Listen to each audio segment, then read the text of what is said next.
ये लड़का पैदा हुआ था एक सुपर रेयर हिडन स्किल के साथ, मिरर वर्ल्ड रिवर्सल, एक ऐसी शक्ति जो तकदीर को भी पलट सकती थी। इस स्किल की सबसे खास बात ये थी कि ये किसी भी बेकार दिखने वाली एबिलिटी को कुछ अविश्वसनीय बना देती थी। जैसे उसकी एक साधारण वाइन कंट्रोल स्किल जो मुश्किल से किसी दुश्मन को रोक पाती थी, उसने उसे बदल दिया क्योटिक थॉर्न्स में। अब ये स्किल दुश्मनों पर कांटे बरसाती थी और उन्हें कंफ्यूजन में डाल देती थी। कोई सोच भी नहीं सकता था कि एक बेकार सी एबिलिटी इतनी घातक बन जाएगी। लेकिन ये कहानी यहीं से नहीं शुरू होती। असली कहानी शुरू होती है तब जब हमारा एमसी पहले से ही एक लेजेंडरी वॉरियर था। उसने अनगिनत युद्ध लड़े, खून और आग के बीच अपनी किस्मत गढ़ी। उसके शरीर पर जख्म थे, पर उससे गहरे थे वो निशान जो विश्वासघात ने दिए। उसका सबसे बड़ा साथी उसका भाई समान दोस्त लुई, जिसने एक दिन उसे धोखा दिया। इस दुनिया में जहां अचानक डंजन्स प्रकट होने लगे थे, वहां से निकलने वाली रहस्यमयी शक्तियों को लोग क्लासेस कहते थे। इन डंजन्स को जीतने के लिए लोग पार्टियां बनाते थे,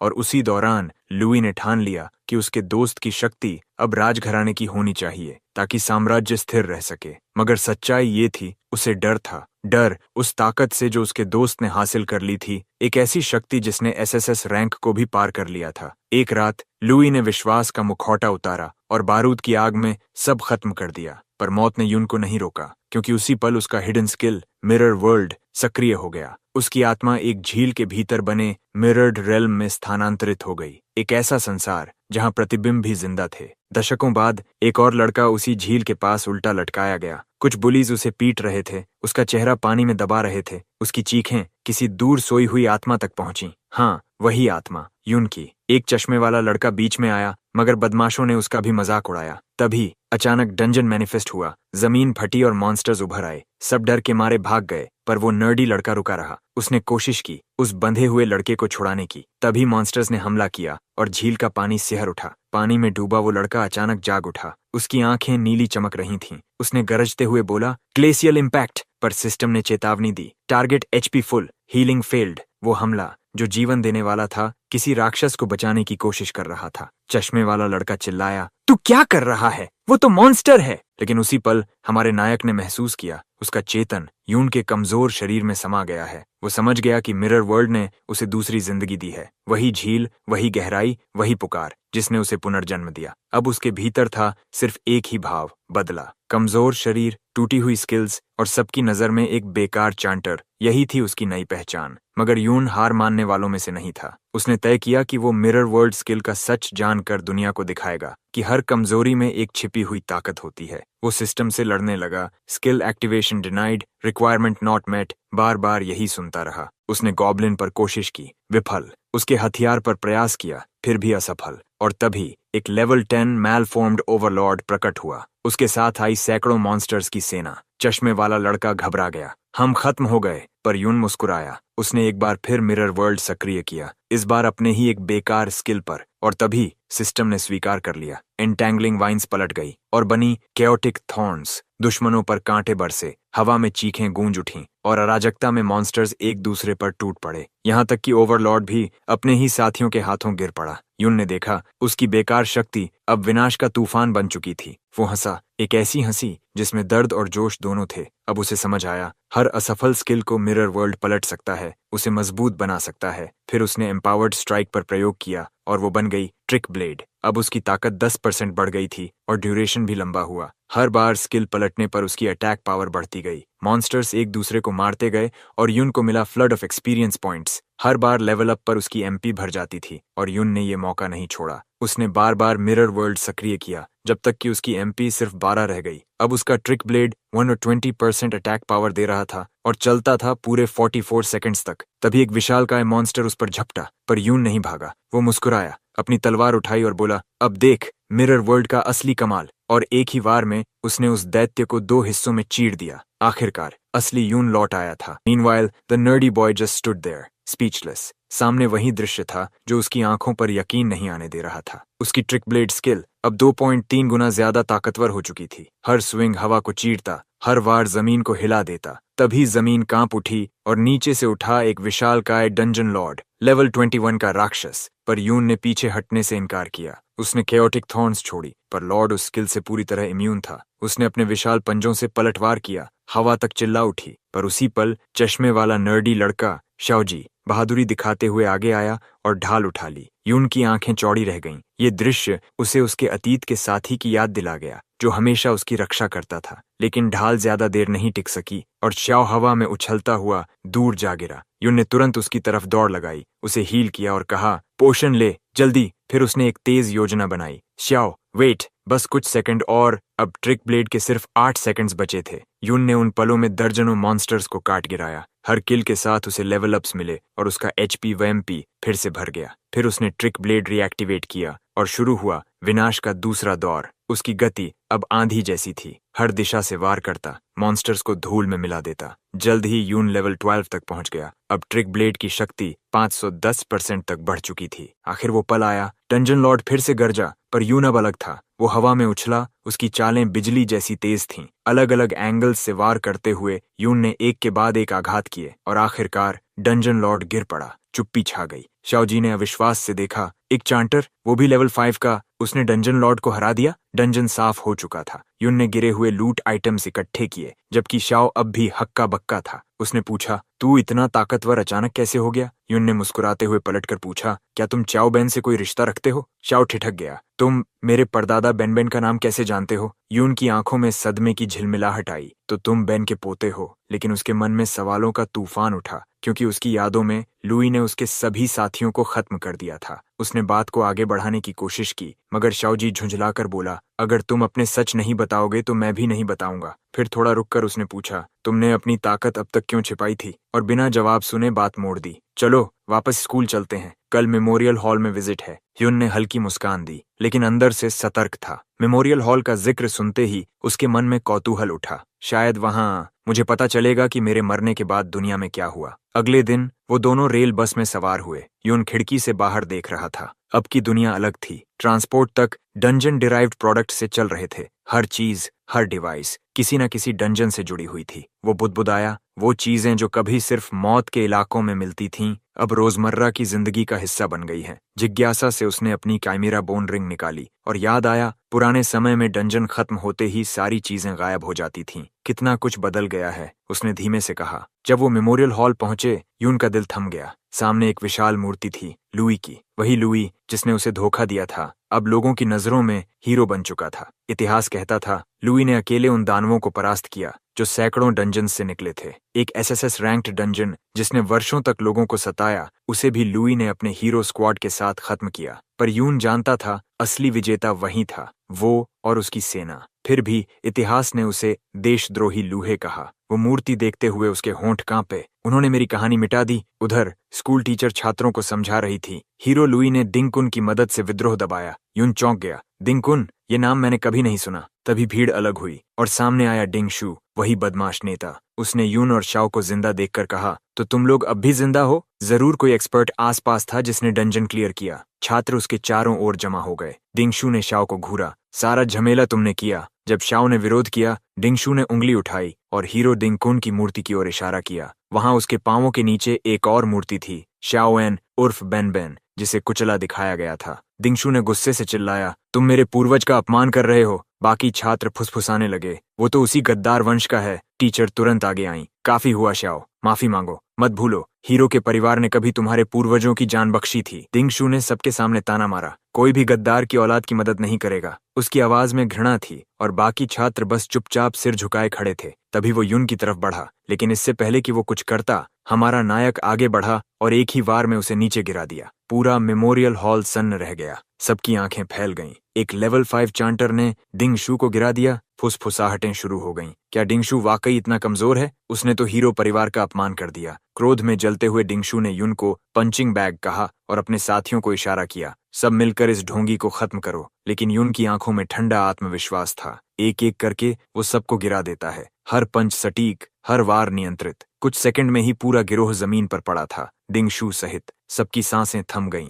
हीरो का वंशज इतना आसानी से हार गया? अपमान से तिल मिलाकर डिंगशू ने गरजते हुए अपनी एबिलिटी रेज सक्रिय की और फायर फोर्ज्ड हैमर बुलाया। हवा गर्म हो गई, पर यून ने मौका देख लिया। वो झुका, घूम कर वार किया और एक ही प्रहार में डिंगशू को फिर से जमीन पर दे मारा। उसी पल मेमोरियल हॉल के गार्ड्स दौड़ते हुए आए। यहाँ लड़ाई सख्त मना है, उनमें से एक चिल्लाया। टीचर ने झट से कदम बढ़ाया। यून, तुम्हारी ये हरकत शर्मनाक है। वो हथियार बुलाती है, पर यून शांत खड़ा था। वो धीरे से मुस्कुराया, अपनी चिमेरा बोन रिंग उठाई और एक ही झटके में टीचर का हथियार तोड़ दिया। अगर ये न्याय है, यून बोला, तो सबके लिए बराबर होना चाहिए, या फिर आप भी डिंग परिवार के लिए झुकती हैं? कमरे में सन्नाटा। रिंग से उठी शक्ति हवा में कंपन छोड़ रही थी। एक लेवल 21 लॉर्ड ड्रॉप, जो अब लेवल 32 की टीचर को पीछे धकेल रही थी। आखिरकार वो बोली, फाइन, मामले की जांच होगी। फिर उसने दोनों को बाहर भेज दिया। यून और शाओजी को हॉल से बाहर निकाल दिया गया। अंदर ही अंदर यून सोच में डूबा। मेरे पतन के बाद मेरे किसी भी साथी ने जिंदा नहीं बचा, और बैन बैन उसे डिंग कुन ने ही खत्म किया था। बाहर आते ही उसने शाओ से पूछा, बताओ, ये डिंग कुन असल में कौन था? शाओ ने जवाब दिया, कहते हैं डिंग कुन ने ही उस गद्दार यून की साजिश पकड़ी थी। वही सेना लेकर एसएसएस डंजन तक पहुंचा और विद्रोह खत्म किया। यून की मुट्ठियां कस गईं। उसे याद था उस डंजन में उसके सैनिकों पर घात लगाकर हमला किया गया था, तो यही कहानी बना डाली गई, उसने सोचा। शाओ आगे बोला, किंग ने बाद में डिंग कुन को सम्मानित किया। कहा जाता है वो विंटरलैंड कैटेक्लिज्म को रोकने वाला नायक था। यून की आंखें ठंडी हो गईं। वो झूठ है, वो संकट मैंने खत्म किया था, उसने नहीं। पर सबसे ज्यादा दर्द तब हुआ जब स्याओ ने कहा, डिंग कुन की तलवार थी फ्लोइंग क्लाउड सोर्ड, वही जिससे उसने खलनायक यून का सिर काटा था। वो सुनकर यून की सांस भारी हो गई। उसकी नजर में आग जल उठी। उसने मेरी जीतें, मेरी तलवार, मेरा नाम सब चुरा लिया। वो बुदबुदाया, अब डिंग कुन खुद गिरेगा मेरे हाथों। रात ढल रही थी जब दोनों डिंग परिवार के कॉम्पाउंड पहुंचे। चारों ओर गश्त लगाते गार्ड्स, हर कोने में सिक्योरिटी। लेकिन जैसे ही उन्होंने यून और शाओ को देखा, उन्होंने बस एक नजर डाली और आगे बढ़ गए।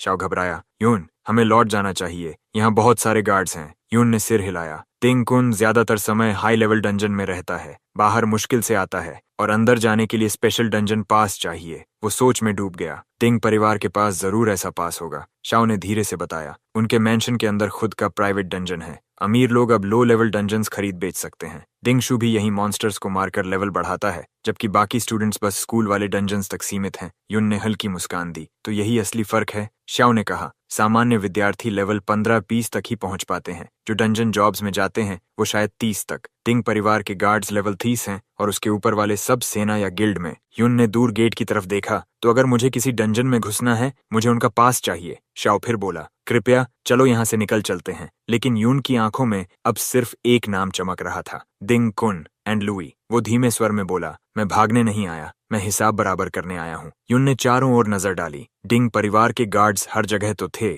मगर उनका ध्यान बटा हुआ था। कुछ बातें कर रहे थे, कुछ आधे सोए जैसे लग रहे थे। बिना हिचकिचाए वो दीवार पर चढ़ा और पलटकर भीतर कूद गया। जमीन पर उतरते ही फुसफुसाया, इतना आसान। पीछे से शाओजी रुका, डर से कांपता हुआ बोला, क्या हमें सच में अंदर जाना चाहिए? यून ने उसकी बांह पकड़ी, आंखों में गंभीरता थी। अगर सच में अपनी जिंदगी बदलनी है तो डर छोड़ो, या तो मौका पकड़ो या हमेशा पछताओ। कुछ पल की चुप्पी के बाद शाओ ने गहरी सांस ली। मैं तैयार हूँ, यून मुस्कुराया। तो चलो, अब पीछे मुड़ना नहीं। दोनों ने साथ छलांग लगाई और डिंग परिवार के प्राइवेट डंजन के प्रवेश द्वार तक पहुंच गए। अंदर कदम रखते ही हवा भारी हो गई। वहां के मॉन्स्टर्स लेवल 6 से 8 के बीच थे। पिछली बार से ज्यादा मजबूत, लेकिन संख्या कम थी। यून ने कहा, चाओ, इस बार तू आगे रहेगा। मैं? चाओ हिचकिचाया। अगर मैं मर गया तो मैं तुझे बचाऊंगा, यून बोला, लेकिन कोशिश तो तू करेगा। मॉन्स्टर्स झुंड बनाकर उन पर टूट पड़े। चाओ ने कांपते हुए ढाल उठाई। पहले तो पीछे खिसक गया, मगर यून की आवाज गूंजी, ढाल मत दिखा, इरादा दिखा। और तभी शाओ ने कदम आगे बढ़ाया, मॉन्स्टर पर चार्ज किया। उसके वार थोड़े बेतरतीब थे, मगर इरादे सच्चे थे। कुछ ही देर में वो पहला मॉन्स्टर गिर पड़ा। यून ने मुस्कुराकर कहा, बुरा नहीं, तू में टैलेंट है, बस डर तुझे पीछे खींचता है। लड़ाई बढ़ी। जब भी शाओ पर ज्यादा दबाव आता, यून आगे बढ़कर मॉन्स्टर्स को खत्म कर देता। जैसे जैसे वे आगे बढ़े, शाओ की समझ बेहतर होती गई। वो अब स्पेशल पोजीशनिंग सीख गया था, हर वार के बीच में दूरी का सही अंदाज। जंग खत्म होने के बाद शाओ ने खुशी से कहा, मैं लेवल अप हो गया। यून ने समझाया, एक्सपी कंट्रीब्यूशन के हिसाब से बढ़ता है। अगर तू सिर्फ बचाव करेगा तो तुझे आधा भी नहीं मिलेगा। कम से कम मॉन्स्टर को पीछे धकेल, तब फायदा मिलेगा। शाओ ने सिर हिलाया। मैं पॉइंट्स बराबर बांटता हूँ, थोड़ा स्ट्रेंथ, थोड़ा एजिलिटी। यून ने कहा, गलती यही है, शील्ड बेरर्स को एजिलिटी पर ध्यान देना चाहिए, डिफेंस खुद ही बढ़ेगा। शाओ ने हल्की हंसी में कहा, मैं तो बैलेंस रखता हूँ ताकि कोई पार्टी मुझे रिजेक्ट न करे। धीमे शील्डर्स को कोई नहीं चाहता, यून ने शांत स्वर में कहा। अगर तू लेवल 60 तक पहुंचना चाहता है तो रैंडम नहीं चल सकता। जैसे बैस्टियन फोर्ट्रेस क्लास के लिए 60 स्टैमिना और 90 डिफेंस चाहिए, वरना क्लास प्रमोशन कभी नहीं मिलेगा। शाओ उदास होकर बोला, लेवल 60 तक पहुंचना मेरे बस की बात नहीं। युन ने कंधे पर हाथ रखा, मुझ पर भरोसा कर, तू एस रैंक से भी ऊपर जाएगा। लड़ते लड़ते युन ने महसूस किया उसका मिरर वर्ल्ड स्किल अब खुद एक्सपी गेन कर रहा है। सिस्टम ने सूचना दी, स्किल प्रोग्रेस 70%। वो मुस्कुराया, तो अब ये भी इवॉल्व हो सकता है। उन्होंने डंजन में और गहराई तक सफर जारी रखा। युन की ट्रिक ब्लेड की ड्यूरेशन खत्म हो चुकी थी, फिर भी उसने आखिरी मॉन्स्टर गिरा दिया। सांसें भारी थीं, शरीर थका हुआ। ये शरीर लंबे युद्ध के लिए नहीं बना, उसने सोचा। लेकिन लेवल 17 पहुंचते ही उसे नए एट्रीब्यूट पॉइंट्स और मिरर वर्ल्ड के लिए अनुभव दोनों मिले। अचानक युन ने कदम रोके। दूर से कुछ गार्ड्स की आवाजें आ रही थीं। वो झट से ऊपर कूदा, ऊंचे प्लेटफॉर्म पर छिप गया। शाओ ने फुसफुसाकर कहा, अब वापस चलें, बस कुछ मॉन्स्टर्स बचे हैं। युन ने सिर हिलाया, ठीक है। ट्रिक ब्लेड की ड्यूरेशन, गार्ड्स की मूवमेंट, सब एक साथ संभालना रिस्क है। उसने मन ही मन नोट किया, हर रिवर्स्ड स्किल बैटल में यूजफुल नहीं होती। मिरर वर्ल्ड को लेवल 2 बनाने के लिए अभी 30% एक्सपी बाकी है। अगर डंजन लॉर्ड को हरा दूं तो शायद हो जाए। दोनों धीरे धीरे डंजन की ओर अंदर बढ़े। वहां डंजन लॉर्ड नजर आया, मगर वो जंजीरों में बंधा हुआ था। शाओ ने हैरानी से कहा, पहली बार किसी लॉर्ड को इस तरह कैद देखा है। युन ने फुसफुसाया, अभी हमला नहीं, इतने गार्ड्स हैं कि हलचल होते ही सब यहाँ आ जाएंगे। उसने एक मुखौटा पहना और एक गश्ती गार्ड पर झपटा। कुछ ही सेकंड में गार्ड बेहोश जमीन पर पड़ा था। युन ने उसकी गर्दन पर हल्का दबाव डाला और कहा, अब बताओ पास कहाँ है? घबराया हुआ गार्ड बोला, ओल्ड मास्टर की स्टडी में, वहां डंजन पासेस रखे हैं। युन मुस्कुराया, आंखों में चमक थी। वो गार्ड कांपती आवाज में बोला, मैं सच कह रहा हूँ, मैंने खुद ओल्ड मास्टर और उसके गार्ड को उन पासेस के साथ जाते देखा है। वो सिर्फ टेम्पररी यूज के लिए हैं, बिना मदद के कोई अंदर की सिक्योरिटी पार नहीं कर सकता। युन ने ठंडे स्वर में कहा, इन्वेंट्री खाली करो। गार्ड ने सब निकाला, कुछ पोशंस, कुछ स्क्रैप्स, बस इतना ही। युन ने देखा कि उसके पास एक स्किल बुक भी थी। उसे उठाकर बोला, लोभ हमेशा किसी न किसी रूप में बच ही जाता है। बाहर निकलते हुए गार्ड ने धीरे से कहा, तेंग परिवार हर कीमती ड्रॉप खुद रखता है, दूसरों को बस साधारण चीजें मिलती हैं। युन ने बुक खोली। सिस्टम ने सूचना दी, new skill acquired, slowing aura, reduces enemy speed by 20%। वो मुस्कुराया, कभी कभी कचरे में भी सोना छिपा होता है। दोनों अब हवेली के इनर रेजिडेंस के किनारे पर पहुंच चुके थे। यहाँ गार्ड्स की जरूरत नहीं थी, क्योंकि भीतर मौजूद हर व्यक्ति लेवल 30 से ऊपर था, डिंगशु को छोड़कर, जो सबसे कमजोर माना जाता था। गार्ड थक कर गिर पड़ा और युन ने तय किया कि अब वो अकेला आगे जाएगा। वो दोबारा डंजन में लौटा। अब उसका लक्ष्य था परिवार के हेड को बाहर निकालना। वहां उसने देखा, डंजन लॉर्ड अब भी जंजीरों से बंधा था। उसे इन हाई लेवल चेन्स से बांधा गया था ताकि डंजन की स्टेबिलिटी बनी रहे। एक अकेला गार्ड उस तंत्र की निगरानी कर रहा था। युन ने छाया से छलांग लगाई, एक बार, और गार्ड बेहोश। सिस्टम की गूंज, item obtained, level 60 combat chains. वो फुसफुसाया, यही चाहिए था। लॉर्ड की जंजीरें टूटी, उसकी दहाड़ पूरे डंजन में गूंज उठी। जमीन कांपी और अराजकता फैल गई। बाहर डिंग परिवार का हेड तुरंत गार्ड्स को भेजने लगा। डंजन में गड़बड़ है, युन ने भीतर से मुस्कुराते हुए कहा, बस यही डिस्ट्रैक्शन चाहिए था। अब इनर रेजिडेंस में घुसना आसान हो गया था। उसी समय हवेली के गेट पर एक गाड़ी रुकी। दूसरा प्रमुख, डिंग हाओ, बाहर निकला। उसके साथ डिंग शू था। वो अगले वाहन तक गया, दरवाजा खोला, वेलकम मिस युन शाह। सामने एक सुंदर स्त्री उतरी, उसके साथ उसकी सहायक। डिंग हाओ ने शालीनता से सिर झुकाया और अगले ही पल उसने पास खड़े गार्ड को लात मार दी। अगली बार देर मत करना। फिर वह अपने मेहमानों को भीतर ले गया। दूर से शाओजी ये सब देख रहा था, आंखों में झटका और डर दोनों। कुछ ही देर बाद यून उसके पास पहुंचा। डंजन लॉर्ड लेवल 30 का है, उसे जिंदा पकड़ना आसान नहीं। ये हंगामा जानबूझकर करवाया गया है ताकि परिवार का हेड व्यस्त रहे। शाओ ने चौंक कर कहा, जो गार्ड अभी लात खाकर गिरा वो मेरा अंकल है। यून के चेहरे पर गहराई उतर आई। मेरे परिवार का तो अंत हो गया था, उसने कहा। कम से कम तुम लोगों को जिंदा रहने की बेइज्जती तो मिली। शाओ की आंखें नम थीं। हम चाओ परिवार को डिंगकुन ने गुलाम बना दिया था। मेरे पिता ने विरोध किया तो वो पागल हो गए और मेरे अंकल को नौकर बना दिया गया। तब से हम बस जीने की कोशिश करते हैं। यून ने कठोर स्वर में कहा, अगर डरते रहोगे तो हमेशा वही रहोगे जो वो बनाना चाहते हैं। शाओ ने कांपते हुए कहा, पर अंदर डिंगशू का पिता है, लेवल 42 का मॉन्स्टर। यून ने मुस्कुराकर जवाब दिया, जो सोचते हैं वो कभी आगे नहीं बढ़ते, जो करते हैं वही इतिहास लिखते हैं। उसने धीमे से कहा, अगर तू सच में अपनी किस्मत बदलना चाहता है तो अभी कदम बढ़ा। शाओ हिचकिचाया, हम सच में डिंग परिवार से टकरा सकते हैं? यून की आंखें जल उठीं। अगर जरूरत पड़ी तो मैं पूरे एम्पायर से लड़ जाऊंगा। फिर बिना एक और शब्द बोले वो कूद गया। इनर पैलेस के भीतर अंदर डिंग हाओ को सूचना मिली, डंजन लॉर्ड पागल हो गया है। युनशा बोली। हम किसी और दिन आएंगे, दिंग हाओ ने विनम्रता से कहा। चिंता न करें, मेरे बड़े भाई इसे जल्दी संभाल लेंगे। वैसे ओल्ड मास्टर और थर्ड हेड भी आपके स्वागत के लिए लौट रहे हैं। हमारे प्रसिद्ध हीरो ग्रैंडफादर भी आपसे मिलने को उत्सुक हैं। युन छत के ऊपर से ये सब सुन रहा था। हीरो ग्रैंडफादर, क्या ये वही डिंगकुन है? उसकी नजर युनशा पर गई। युनशा, वही उपनाम, क्या ये महज संयोग है? वो धीरे से अंदर सरक गया। स्टडी रूम में वहां पास तो नहीं थे, लेकिन उसे एक पुरानी डायरी और कई हाई रैंक स्किल बुक्स मिली। एक किताब पर सिस्टम चमका। Skill acquired, slowing aura, decrease enemy speed by 20%।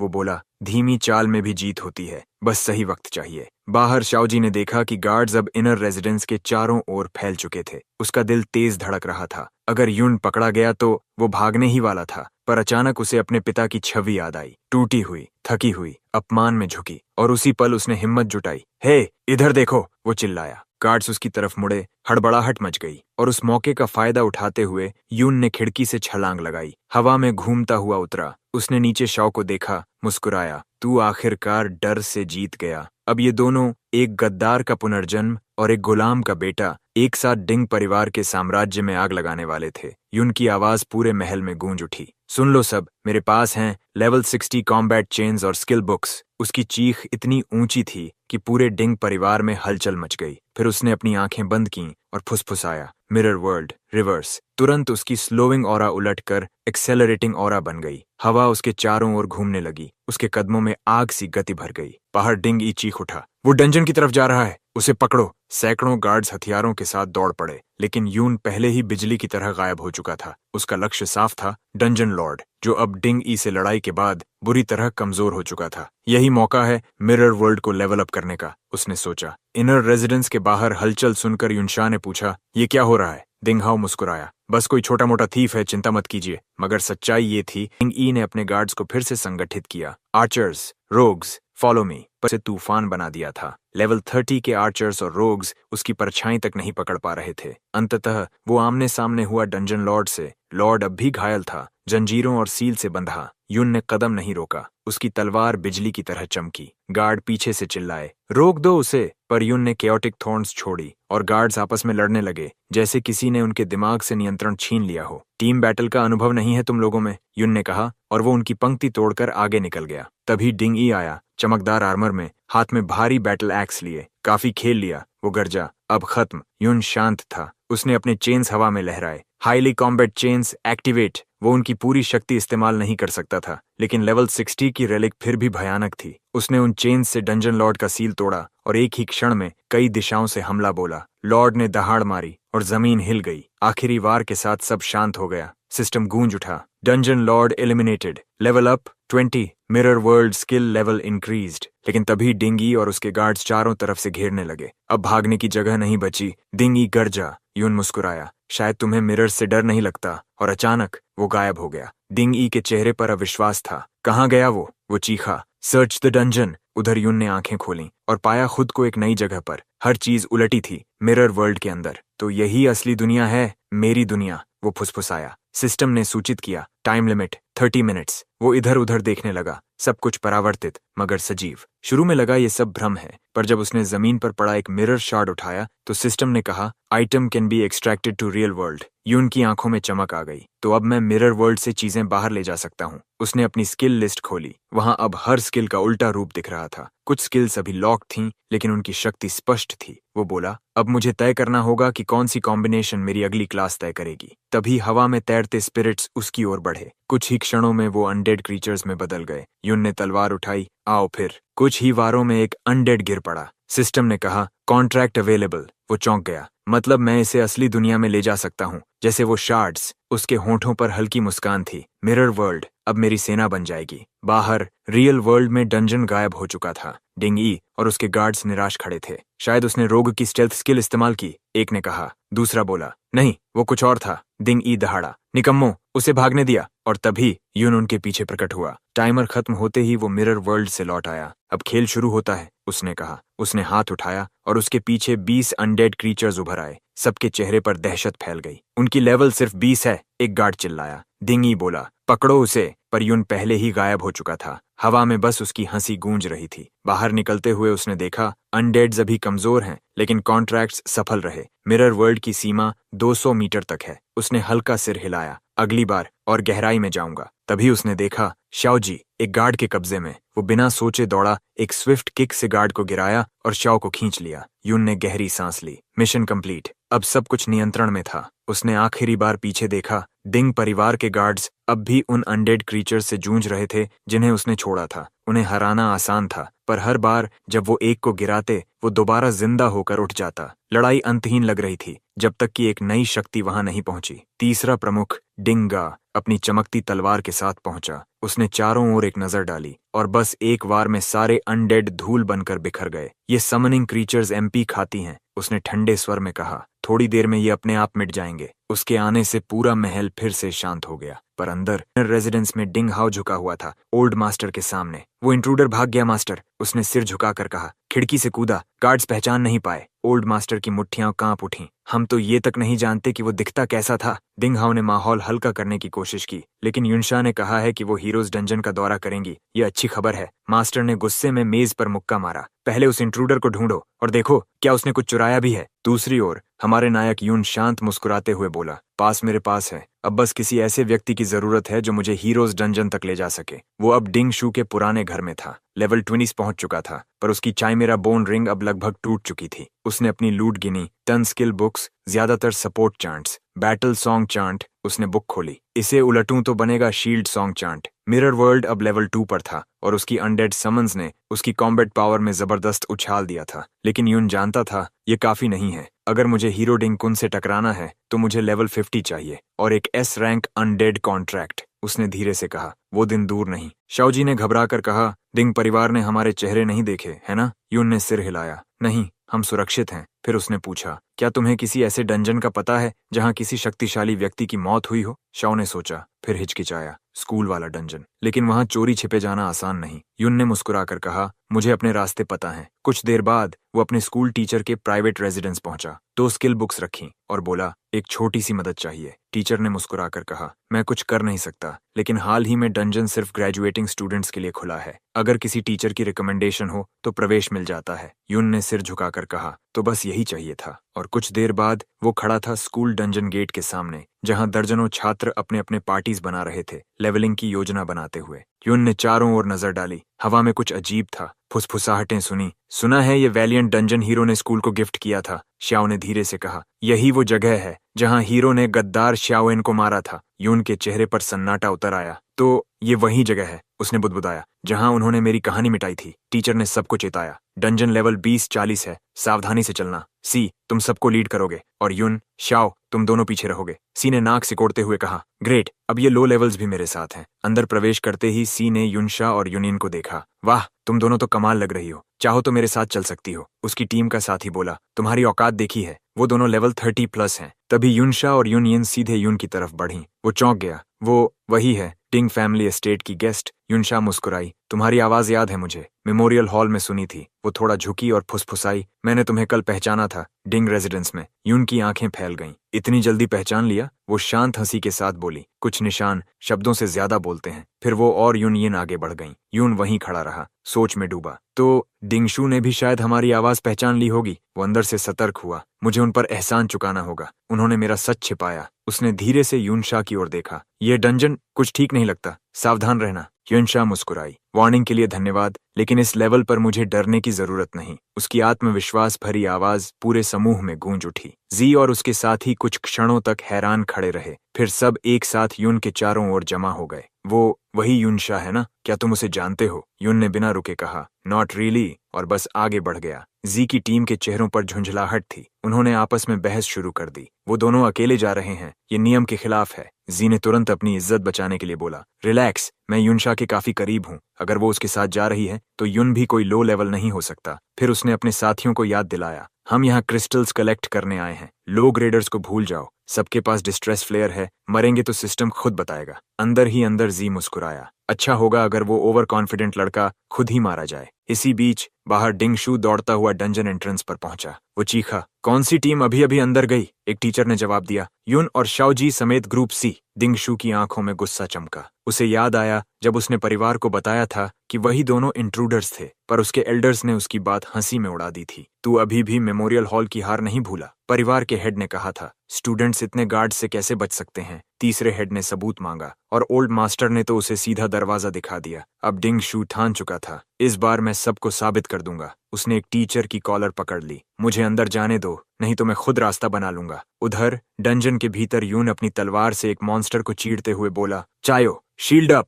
एक भयंकर हमला उसकी ओर बढ़ा, पर चौजी ने तुरंत कई एनर्जी शील्ड समन किए, चारों तरफ से यून को ढक लिया। तू कर सकता है, वो चिल्लाया, और उसी पल उसकी सपोर्ट चांट ने यून के स्टैट्स को बढ़ा दिया। इस बूस्ट की मदद से यून ने मॉन्स्टर को गिरा दिया। सिस्टम गूंज उठा। लेवल अप यून 13, चौवो 11। यून ने हंसते हुए कहा, तेरे स्किल्स डिंग परिवार की किताबों से हैं, अच्छा इस्तेमाल किया। अब दोनों और गहराई में बढ़े। यून को याद आया एक दुर्लभ प्राणी का नाम, ऑब्सिडियन बीस्ट। अगर मैंने उसे हराया तो मुझे ग्रेविटेशनल पुल स्किल मिलेगी, उसने सोचा, जो मेरी रिवर्स्ड लिस्ट में पहले से लॉक्ड है। उनकी यात्रा उन्हें ले आई क्रिस्टल पिलर कैनियन तक, जहां चारों तरफ चमकते हुए पत्थर के जानवर थे, रेडिएंट स्टोन बीस्ट्स। यून ने देखा, ये अपनी जगह से 1 किलोमीटर दूर हैं, ये वॉन्डरिंग टाइप हैं। वो बोला, इनसे भिड़ना सुसाइड समझा जाता था, पर एक्सपी और लूट दोनों दोगुना मिलता है। यून ने परीक्षण के लिए हमला किया, पर उसकी तलवार से हुए जख्म तुरंत भर गए। सेल्फ हील एबिलिटी, उसने दांत भींचे। मॉन्स्टर के प्रहारों से शाओ की ढाल कांप उठी। एक बार यून को चीरता हुआ निकला,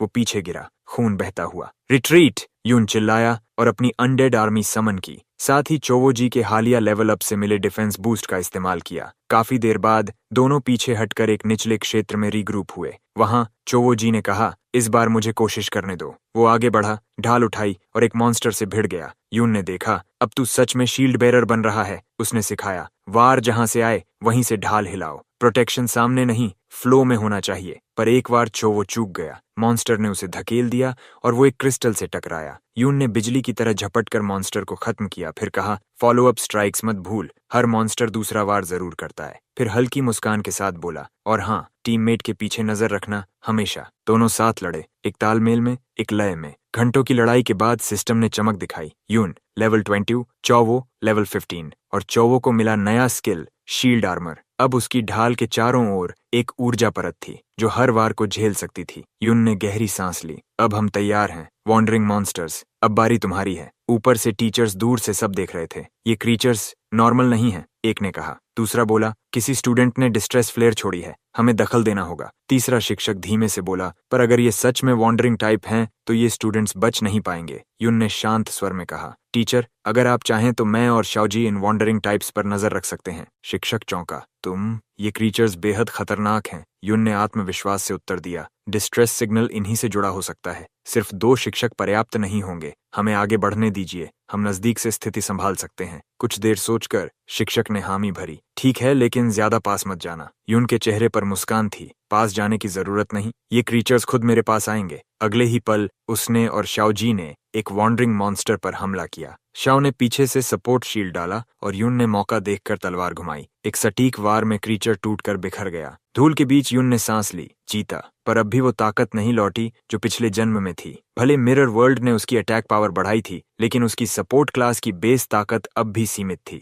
कुछ ही देर बाद एक और मॉन्स्टर गिरा और सिस्टम गूंजा, level up, new drop acquired, crystal long sword. उसने तलवार उठाई, उसकी धार नीली रोशनी छोड़ रही थी। कमजोर बेस अटैक अब नहीं रहेगा। यून मुस्कुराया, मगर उसकी नजर एक और चीज पर थी, ग्रेविटी पुल स्किल बुक अब भी नहीं मिला था। वो बुदबुदाया, ड्रॉप रेट बहुत कम है। तभी आकाश लाल चमक उठा, special grade distress signal, teacher squad. Yoon ने सिर उठाया, दूर आसमान में फ्लेयर जल रहा था। दूसरी ओर ली सुनहरे बालों वाला शिक्षक अपने छात्रों को ढाल के पीछे छिपाकर चिल्ला रहा था, फॉर्मेशन टाइट रखो, ये वॉन्डरर्स पीछे से घेर रहे हैं। गुफा के आसपास अफरा तफरी मच गई थी। दर्जनों विद्यार्थी और शिक्षक शील्ड्स के पीछे से लड़ाई देख रहे थे। यूनशा ने पूछा, क्या हुआ? एक शिक्षक ने कहा, डिस्ट्रेस सिग्नल इसी केव से आया, कुछ छात्र अंदर फंसे हैं, मैं और यूनियन मदद करेंगे। यूनशा बोली। उसने हाथ फैलाया, उसकी बफ और चमक उठी। पूरी टीम की शक्ति एक पल में दोगुनी हो गई। यूनियन ने अगला हमला किया और दोनों बहनों ने मिलकर एक वॉन्डरिंग मॉन्स्टर को पल में गिरा दिया।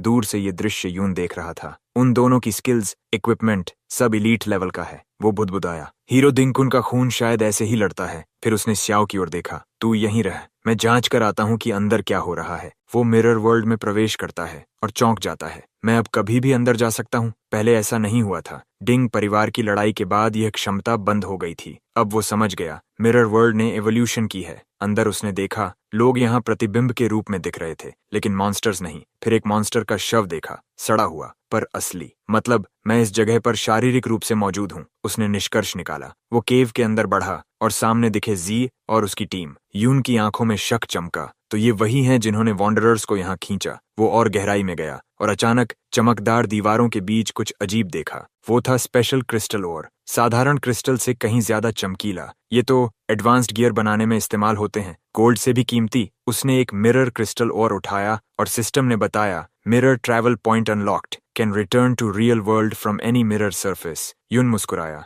अब मिरर वर्ल्ड मेरा पोर्टल बन गया है। उसने गुफा में आगे झांका। वहां सैकड़ों ओरेस दीवारों में जड़े थे। अगर कोई पूरा हॉल पाले, वो अरबपति बन जाएगा। यून बुदबुदाया। उधर वास्तविक दुनिया में यूनशा और यून यिन ने वॉन्डरर्स का रास्ता साफ करते हुए केव तक पहुंच बनाई। उन्होंने फंसे हुए समूह को चेताया, सतर्क रहो, बाहर निकलते वक्त और हमला हो सकता है। लेकिन जैसे ही वे रिग्रुप करने लगे, धरती कांप गई। नए वॉन्डरर्स दहाड़ते हुए केव को चारों ओर से घेर चुके थे। मिरर वर्ल्ड में यून ने अपनी तलवार पर नजर डाली। वो एक विशाल चमकते हुए क्रिस्टल कोर के सामने खड़ा था। ये तो, उसने चौंक कर कहा, डंजन की हर स्पेशल एसेंस का कंडेंस्ड रूप। सिस्टम ने सूचना दी, आइटम क्रिस्टल कोर, प्लस और 20% light electric damage resistance, plus माना स्टेमिना रीजन। यून की आंखें चमक उठीं। ये टॉप टियर गियर से भी दुर्लभ है, लेकिन उसका मन सतर्क हो गया। इतना बहुमूल्य आइटम, इसका मतलब पास में कोई बहुत खतरनाक मॉन्स्टर जरूर है। उसने फैसला किया, इस कोर को यहीं अब्सॉर्ब करता हूँ। पर सिस्टम ने चेतावनी दी, using this item will consume 10 minutes of mirror walk time.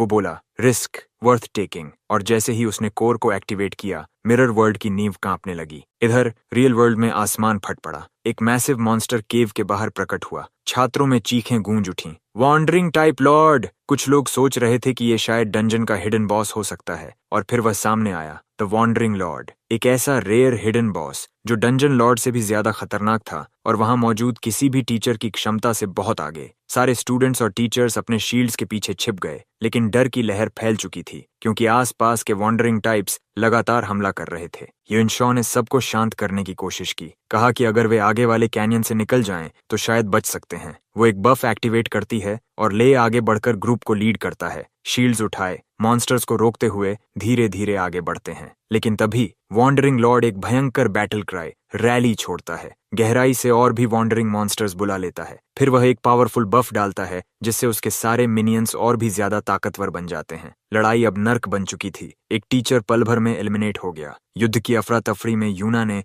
Shield guards और हीलर्स को एक दूसरे को सपोर्ट करने का आदेश दिया। तभी एक क्लोक पहने टीचर घबराकर भागने की कोशिश करता है, अकेला। वो मॉन्स्टर्स के बीच से निकलने की कोशिश करता है, लेकिन ले तुरंत रोग्स को रोक देता है। कहता है, उनकी स्टेल्थ स्किल्स इतनी देर तक टिक नहीं पाएंगी। क्षण भर बाद वॉन्डरिंग लॉर्ड का हमला आता है और वो क्लोक टीचर वहीं मारा जाता है। हालात और बिगड़ जाते हैं जब कैनियन आगे से ध्वस्त हो जाता है। स्टूडेंट्स की आखिरी उम्मीद टूट जाती है। जैसे ही वॉन्डरिंग लॉर्ड दूसरा बड़ा हमला तैयार करता है, यूनशा और यून यिन अपनी अल्टीमेट शील्ड समन करते हैं। वो दोनों मिलकर उस वार को रोक तो लेते हैं, लेकिन वो शील्ड्स स्थिर थीं, हिलाई या दोबारा इक्विप नहीं की जा सकती। अब उनके पास बस कुछ कीमती पल बचे थे। किसी को समझ नहीं आ रहा था कि ऐसा वॉन्डरिंग लॉर्ड एक स्कूल डंजन में क्यों आया। एक स्टूडेंट खुद को दोष देने लगा कि शायद उसी ने यह सब ट्रिगर कर दिया। ले राहत महसूस करता है यह देखकर कि जिन्होंने वॉन्डरिंग टाइप्स को ऑब्जर्व करने का काम लिया था, वो शायद सुरक्षित हैं। लेकिन तभी उसकी नजर चवोजी पर पड़ती है और वो हैरान रह जाता है। जैसे जैसे शील्ड्स टूटने लगती हैं, एक मॉन्स्टर ले पर वार करने ही वाला होता है। तभी शाओजी आगे आता है, अपनी शील्ड समन करता है और ले को बचा लेता है। फिर अगले वार को भी रोक देता है। आखिरकार सभी शील्ड्स, यहाँ तक कि चौवोजी की आर्मर भी टूट जाती है और मॉन्स्टर्स चारों तरफ से हमला बोल देते हैं। ठीक उसी क्षण जब सब खत्म लगता है, यून प्रकट होता है। वो पलक झपकते ही कई मॉन्स्टर्स को खत्म कर देता है। वो चाओजू की बहादुरी की तारीफ करता है और शांत स्वर में कहता है, अब यहाँ से मैं संभाल लूंगा। मिरर वर्ल्ड में रहते हुए यून को एहसास हुआ था कि ओरिजिनल क्रिस्टल कोर अब भी रियल वर्ल्ड में मौजूद है। इसका मतलब था, अगर वो दोनों वर्जन्स इकट्ठा करे तो उसकी गेंद दुगनी हो जाएगी। लेकिन हर क्रिस्टल निकालने में 10 मिनट्स का मिरर वॉक टाइम लगता। उसने सबसे कीमती कोर को प्राथमिकता दी, अब्जॉर्ब किया और अपनी स्टैट्स पावर अप कर लीं। तभी एक अजीब सा खतरे का एहसास हुआ। वो रिस्क नहीं लेना चाहता था, इसलिए तुरंत मिरर वर्ल्ड से वापस लौटा। उसे अब समझ आ गया था कि वो मिरर वर्ल्ड में फ्रीली एंटर और एग्जिट कर सकता है जब तक उसका मिरर वॉक टाइम खत्म नहीं हुआ। बाहर निकलते ही उसे दिखा सैकड़ों वॉन्डरिंग टाइप्स और उनके बीच वही वॉन्डरिंग लॉर्ड। बिना झिझक वो दौड़ पड़ा शाओ और बाकी स्टूडेंट्स तक पहुंचने के लिए। रास्ते में उसने मॉन्स्टर्स के वारों से बचते हुए मिरर वर्ल्ड में स्लिप किया, फिर बाहर आया। एक एक वार में उसे खत्म करता गया। अब वो था लेवल 24, कुल मैजिक पावर 140 और रिकवरी रेट 2.6 पर सेकंड। उसकी अटैक पावर तेजी से बढ़ रही थी। फिर भी वॉन्डरिंग लॉर्ड अब भी एक भयावह खतरा था। स्टूडेंट्स के बीच पहुंचकर युन ने मिरर वर्ल्ड से बाहर कदम रखा और तुरंत मॉन्स्टर्स की भीड़ पर हमला कर दिया। उसने शाओ की प्रशंसा की और दोनों के बफ्स सिंक्रोनाइज कराए। युनशा और शाओ जी ने तुरंत उसे सपोर्ट बफ्स दिए। फिर वह रियलिटी और मिरर के बीच लगातार स्विच करते हुए हर मॉन्स्टर को चीरता गया। हर किल के साथ उसका EXP बढ़ता गया। लोग डिसबिलीफ में उसे देखते रहे और युन समझ गया कि इस लड़ाई में वो अपनी ग्रोथ की असली सीमा देख रहा था। युनशा स्तब्ध थी। उसे यकीन नहीं हो रहा था कि ये वही इंसान है जिसे उसने कभी एक मामूली थीफ समझा था। युन अब रफ्तार से मिरर वर्ल्ड और रियलिटी के बीच बदल रहा था। हर वार में एक मॉन्स्टर गिरता और उसका लेवल बढ़ता गया 28 तक। लेई ने सबको आश्वस्त करने की कोशिश की कि युन बस एक स्टूडेंट है, लेकिन उसकी शक्ति अब किसी टीचर से कम नहीं लग रही थी। तभी वॉन्डरिंग लॉर्ड ने फिर एक विनाशकारी हमला किया। युन किसी तरह बच गया क्योंकि वो जानता था कि एक सीधा वार मौत होगा। लॉर्ड की हरकतें अब आखिरी 2 शील्ड बैरियर्स के बेहद करीब पहुंच चुकी थीं। अगर वो टूटे तो सब खत्म। स्थिति की गंभीरता समझकर ले चिल्लाया, अब नहीं तो कभी नहीं, सब ब्रेक थ्रू करो। पर छात्र और टीचर्स हिचकिचा गए। शील्ड्स हटाने का मतलब था खुद को मरने के लिए खोल देना। युन आगे बढ़ा। उसकी आंखों में दृढ़ता थी। उसने कहा, मैं उसका ध्यान अपनी तरफ खींचूंगा, तुम लोग निकलो। लेई ने विरोध किया, पर युन जानता था अगर ये वॉन्डरिंग लॉर्ड जिंदा रहा तो वो और मॉन्स्टर्स बुलाएगा और एक दिन बाहर की दुनिया तक पहुंच जाएगा। उसने फैसला कर लिया, आज इस लॉर्ड का अंत होगा। युन के उसे डिस्ट्रैक्ट करने के साथ ही टीचर्स और स्टूडेंट्स ने भागना शुरू किया। ली ने योजना बनाई कि सब पहले निकलें, उम्मीद करते हुए कि युन भी किसी तरह निकल आएगा। पीछे रह गया बस चोवो, जो बेबस होकर युन की लड़ाई देख रहा था। उसकी मुट्ठियां कांप रही थीं, डर और सम्मान दोनों से। लड़ाई और भयंकर हो गई। युन ने अलग अलग दिशाओं से वॉन्डरिंग लॉर्ड पर वार किया और हर बार उसका लेवल बढ़ा। लेकिन जैसे ही लॉर्ड रिटेलिएट करता, युन मिरर वर्ल्ड में गायब हो जाता, फिर दूसरी जगह से प्रकट होकर वार करता। कुछ देर बाद उसे एहसास हुआ हर चोट के बाद लॉर्ड खुद को हील कर रहा है। उसने तुरंत रणनीति बदली। अब निशाना था उसके सिर में जड़ा क्रिस्टल। बफ्स धीरे धीरे खत्म हो रहे थे। MP गिर रहा था और ट्रिक ब्लेड ज्यादा देर नहीं टिकने वाला था। वो जानता था कि अब उसे जल्द से जल्द लेवल अप करना होगा, पर अब लॉर्ड उसकी चालें पहचानने लगा था। वो मिरर वर्ल्ड में जाते हुए भी युन की ट्रैकिंग कर रहा था। एक भारी कॉम्बो हमले के दौरान युन को सीधा वार लगा। वो घायल हो गया। मिरर वर्ल्ड पर निर्भर रहना अब खतरनाक था और अनडेड क्रीचर्स समन करना भी नामुमकिन, क्योंकि वो भी MP खा जाते थे। तभी अचानक एक विशाल शील्ड उसके सामने प्रकट हुई। युनशा ने समन की थी। युन ने ऊपर देखा। चाओजी और युन दोनों उसकी मदद के लिए दौड़ते हुए आ रहे थे। वे चिल्लाए, पीछे हटो युन, लेकिन वो बस मुस्कुराया। नहीं, अब अंत करीब है। उनकी मदद से युन ने और मॉन्स्टर्स को काट गिराया। उसका लेवल अब 30 हो चुका था और तभी उसे मिला एक rare skill book, gravitational pull. उसने अपनी आर्मर पहनी, स्किल एक्टिवेट की, ग्रेविटेशनल पुल को उल्टा कर ग्रेविटेशनल ड्रॉ बनाया। अब वो खुद को बिजली की गति से वॉन्डरिंग लॉर्ड की ओर खींच सकता था। ट्रिक ब्लेड की अटैक पावर दोगुनी हो गई। उसने स्किल एक्टिवेट की, हवा चीरी और सीधे लॉर्ड के सिर के क्रिस्टल पर वार किया। लॉर्ड ने एक और भयंकर एरिया अटैक छोड़ा, लेकिन युन ने खुद को संभाला और पूरा जोर लगाकर क्रिस्टल तोड़ दिया। धड़ाम! एक विस्फोट के साथ वॉन्डरिंग लॉर्ड गिर पड़ा। साइलेंस। सब स्टंड थे। युन ने 5000 EXP पाया और नया टाइटल वॉन्डरिंग स्लेयर, साथ ही 2 rare skills, golden light barrier और एंजल्स ब्लेसिंग। उसका लेवल अब 33 हो चुका था। युनशा उसे देखती रह गई, डिसबिलीफ में गर्व और डर दोनों साथ। युन कुछ कह पाता उससे पहले लॉर्ड का विशाल शरीर गिरते हुए बिखरने लगा। धरती कांपी, चारों ओर केओस। युन ने देखा पास ही एक हॉलो माउंटेन और क्यूरियोसिटी से भीतर गया। अंदर इंसानों और वॉन्डरिंग ब्रीड्स दोनों के शव पड़े थे। वो तुरंत समझ गया यही वो जगह थी जहां कभी एक और भी शक्तिशाली वॉन्डरिंग लॉर्ड जन्मा था। तभी उसे एक शव दिखाई दिया, चाओएन,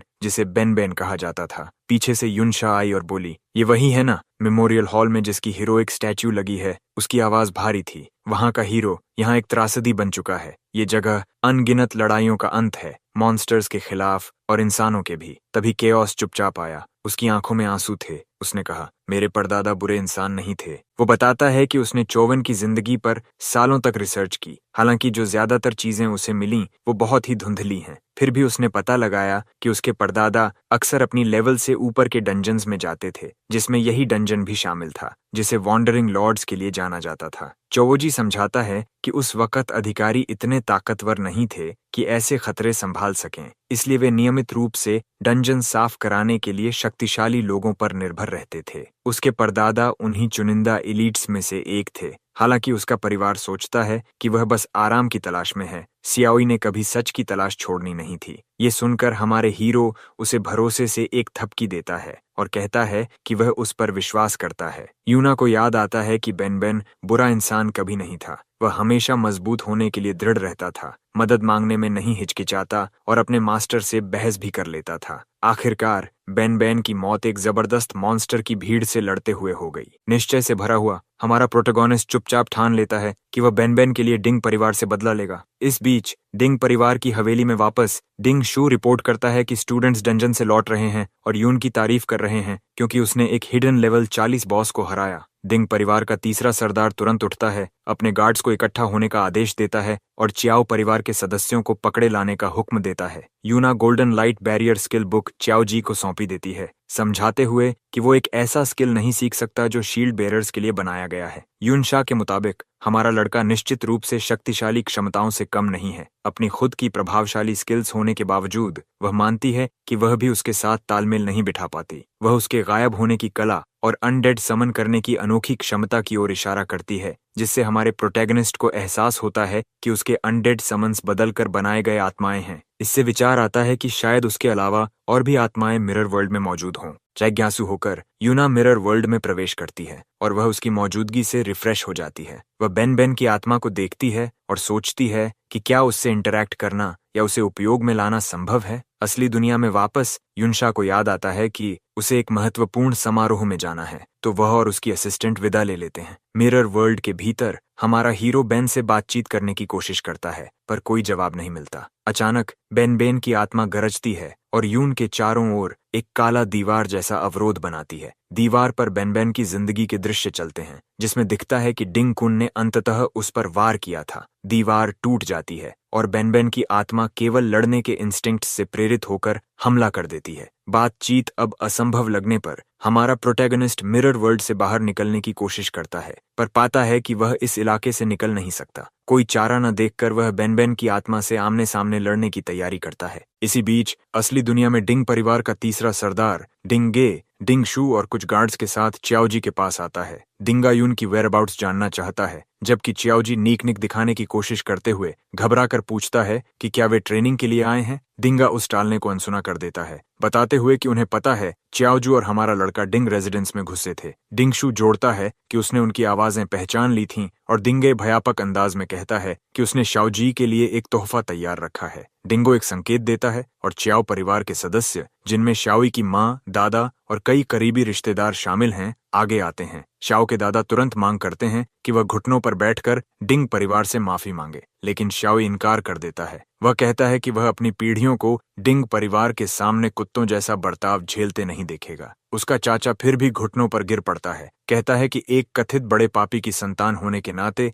इतनी नीची सेवा करने की अनुमति मिलना ही उनके लिए एक वरदान है। शॉ की आंट उसे समझाती है कि वह अपनी माँ को भी देखे, जो अपने पागल हुए पति के बाद से बहुत कुछ सह चुकी है, पर शॉ अडिग रहता है। वह जोर देकर कहता है कि उन्हें अपने परदादा की लाश देखनी चाहिए, जिसने आपदा रोकने के लिए लड़ा और मॉन्स्टर्स के घेरने के बाद खुद को बलिदान किया। वह अपनी फैमिली से अनुरोध करता है कि वे सामने रखे सबूतों पर विश्वास करें, ऐसे सबूत जो डिंग परिवार की प्रचार रणनीति के खिलाफ हैं। चाओ का मानना है कि जैसे ही सच सामने आएगा, उन्हें अपमान में जीना बंद कर दिया जाएगा। वह यह भी कहता है कि डिंग परिवार की लॉजिक के हिसाब से उसके दादा का परिवार, उसके अंकल इन लॉ और उसके दूसरे चाचा का परिवार इस कथित अपराध की वजह से मर जाना चाहिए। डिंगा मुंह पर ठहाका लगाते हुए मानता है कि चाओजू जो कह रहा है वह सही है। डिंगकुन सच में सत्ता में आया था श्यावेन पर अचानक हमला करके, लेकिन वो व्यंग्य से मुस्कुराता है। उसे कोई फर्क नहीं पड़ता। श्यावेन को इंपीरियल ट्रेटर का टैग दिया गया था और अब किसी को परवाह नहीं कि श्याओई का पिता पागल हो गया या बाकी परिवार के लोग मारे गए। वो चो से कहता है कि पूरा च्याओ फैमिली पहले से ही ये सच्चाई जानता है और सबको आदेश देता है कि वो सब घुटनों पर बैठ जाए। अनिच्छा से श्याओई की माँ घुटनों पर बैठ जाती है, रोते हुए अपने बेटे से कहती है कि वह मान जाए और अपनी गलती स्वीकार करे। वह और दुख नहीं सह सकती। अपने पति के टूटने के बाद उसके अंदर अब कुछ नहीं बचा, लेकिन श्याओई को अपने बचपन की उसकी ही बातें याद आती हैं। कभी दूसरों की बातों पर मत चलना। जैसे ही डिंगशु गुस्से में अपना सब्र खो देता है और श्याओई को लात मारने बढ़ता है, श्याओई अचानक उसका पैर पकड़ लेता है और उसे जमीन पर पटक देता है। वह जोर से घोषणा करता है कि वह कभी नहीं झुकेगा। गुस्से में डिंगशु अपना हथौड़ा समन करता है, लेकिन च्याओ अपनी ढाल उठाता है और जोर से चिल्लाता है कि च्याओ फैमिली हीरो के वंशज हैं। च्याओ जी एक शक्तिशाली मुक्का डिंगशु के चेहरे पर जड़ता है, जिससे डिंगे का ध्यान उसकी ओर जाता है। अब वह और ज्यादा जिज्ञासु हो जाता है। डिंगशु यकीन नहीं कर पाता कि उसका कभी पंचिंग बैग रहा श्याओई अब इतना मजबूत कैसे हो गया और गुस्से में फिर से हमला करता है। लेकिन इस बार च्याओ आसानी से हर वार को रोकता है और एक जोरदार प्रहार से डिंगशु को जमीन पर गिरा देता है। इस बीच मिरर वर्ल्ड में यून और बेनबेन के बीच एक जबरदस्त लड़ाई चल रही है। उसे एहसास होता है कि वह बेनबेन की पूरी ताकत देख रहा है और दोनों के बीच का अंतर बहुत बड़ा है। अगर बेनबेन डिफेंसिव क्लास का न होता और उसे अपनी स्थिति का एहसास होता तो यून के लिए ये लड़ाई जानलेवा साबित होती। लेकिन यून के पास एक फायदा है। बेनबेन की सारी लड़ाई की तकनीकें उसने खुद सिखाई थीं, इसलिए उसे उनकी कमजोरियां पता हैं। फिर भी वह संघर्ष कर रहा है क्योंकि ट्रिक ब्लेड का भी कोई असर नहीं हो रहा। हालात और बिगड़ जाते हैं जब बेनबेन अपनी golden light barrier skill activate करता है, जिससे यून चिंतित हो जाता है। वापस रियल वर्ल्ड में डिंगशु अपनी skill molten mountain chaotic hammer से हमला करता है, लेकिन श्याओजी डटा रहता है, हर वार को रोकते हुए पलटवार करता है। उसके लगातार प्रहारों से डिंगशु हिल जाता है और जमीन पर गिर जाता है। अब डिंग परिवार का तीसरा मुखिया अपना क्लॉ वेपन समन करता है खुद लड़ाई में उतरने के लिए, लेकिन अचानक वह देखता है कि च्याओजू के चारों ओर गोल्डन लाइट बैरियर चमक उठा है। बैरियर के अंदर चौवो डिंगशु को पकड़े हुए लगातार हमला करता रहता है और चिल्लाता है कि डिंग परिवार कायरों का झुंड है। मिरर वर्ल्ड में हमारा हीरो उसी बैरियर को तोड़ने की कोशिश कर रहा है। उसे पता है कि बैरियर कम से कम 10 हमले झेल सकता है, जब तक कोई भी प्रहार उसकी लिमिट से 2 गुना जोरदार न हो। जैसे ही उसकी एनर्जी खत्म होती है, किसी भी 10 हमलों से उसे तोड़ा जा सकता है। रियल वर्ल्ड में तीसरा फैमिली हेड आखिरकार बैरियर को तोड़ देता है। धूल बैठने के बाद च्याओ गुस्से में कहता है, अगर मेरे परदादा आज होते तो डिंग परिवार रहम की भीख मांग रहा होता। डिंगा गुस्से से एक स्किल का उपयोग करता है, जिससे च्याओ जी को डिंगशु को छोड़ना पड़ता है और फिर वह ग्रेविटी स्मैश छोड़ता है, जिससे जमीन फट जाती है और च्याओ जी बुरी तरह घायल हो जाता है। डिंगा आगे बढ़ता है। च्याओ जी उसकी टांगें काटने के लिए अपनी कुल्हाड़ी उठाता है। तभी च्याओ जी की माँ आगे बढ़कर अपने बेटे के लिए मिन्नत करती है, कहती है कि सजा चाहिए तो उसे दे दी जाए, वह घुटनों पर झुक जाएगी। डिंगा उसे देखकर कहता है कि अब फैसला च्याओ पर है, लेकिन फिर तुरंत धैर्य खो देता है और श्याओई की माँ पर हमला करने को बढ़ता है। तभी अचानक एक ठंडी हवा चलती है